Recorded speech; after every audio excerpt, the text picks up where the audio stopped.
संत तुकारामांची वाढती लोकप्रियता पाहून व त्यांच्यासोबत विठुरायासुद्धा जेवण करतो ही कथा ऐकून त्यांचा गर्वहरण करण्याची इच्छा चिंतामण भट नावाच्या चिंचवडच्या एका ब्राह्मणाला झाली। त्यावेळी त्याने संत तुकारामांना आपल्या घरी गणपतीमध्ये जेवण करण्यासाठी बोलवलं असता संत तुकारामांनी तिकडे यायचं वचन दिलं व त्या दिवशी ते तिकडे जेवायला गेले। त्यावेळी संत तुकाराम त्या घरी गेल्यावरती ब्राह्मणाने त्यांना 2 ताटं दिली व म्हणाले की माझ्या घरच्या गणपतीला सुद्धा तुमच्याबरोबर जेवायला लावा, कारण मी असं ऐकले की पांडुरंग तुमच्याबरोबर जेवतो। यावर तुकाराम बुवा म्हणाले की 2 नाही, आणखी 1 ताट करा, माझा विठुराया पण माझ्यासोबत आलेला आहे। यावर ब्राह्मण चकित झाला व म्हणाला आता सुरुवात करा।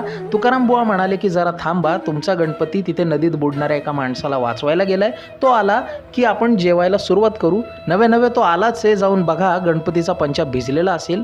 आणि जेव्हा चिंतामण भटांनी बघितलं की पंचा भिजलाय तेव्हा त्यांना घाम फुटला व थोड्याच वेळात तुकाराम बुवांच्या शेजारच्या थाळीतील जेवण सुद्धा गणपतीने संपवलं।